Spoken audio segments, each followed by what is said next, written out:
Have you noticed a higher price on your utility bill lately? Consumer advocates are warning that continuing to operate an aging coal plant beyond their retirement date may begin to increase electricity costs in Ohio.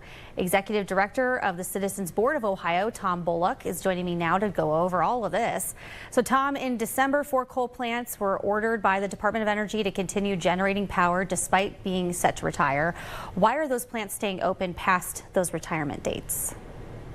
Well, they should close because that's what the market says. And in some cases, that's what the owners of those plants are saying is we want to close these because we're losing too much money. We may not need them, or these are 50, 60, or 70-year-old power generation facilities.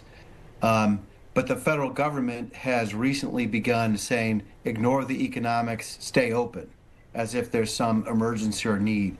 There's not. Sometimes when there is an emergency, it's important that the federal government would make such an order, but we're not in World War II right now.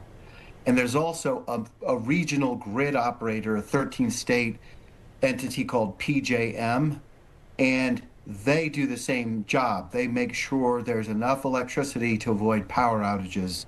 So what the federal government is doing is redundant and is the most expensive path. It's going to worsen inflation. Okay.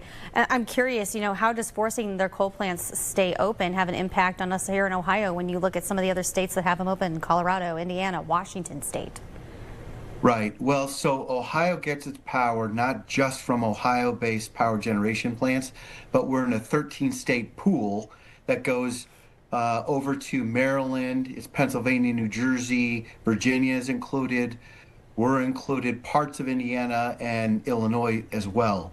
So all of those energy consumers, that's your home, your business, or your big factory, or your city government, whatever it may be, get fed by more than 1,000 different power plants that are all connected on the regional grid and the local grid. It's all a big, complicated system that we've built for the last 100 years. The challenge is really that there's new, quick-moving, digital age, 21st century industries that need to move quickly, and they've made a bunch of power requests, and that's leading to a speculation bubble that's driving up prices. Tariffs are driving up prices, and now some people are saying the solution is to turn back the clock to the 20th century and use the oldest technology to meet the newest needs. It doesn't make any sense. Yeah, the AI boom is on its way with these data centers. It's already, growing here in Ohio, as we've been reporting on thoroughly here.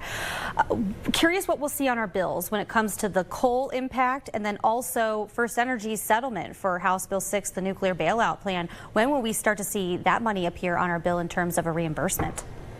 So the First Energy settlement is a local issue. If by local we mean the northern third of Ohio. But that is local compared to national or even the 13-state region. So the next 3 months is what I've read is when more than $250 million is supposed to be rebated to Ohio consumers affected. That's those of us in Youngstown and across northern Ohio who have been paying funds to improve the grid and other funds just to pay for your monthly energy. And there's a range of problems that First Energy has settled at the state government. And I'm glad that's happening, although there are some who say they should pay even more. We supported the settlement. Our organization did some of the legal work.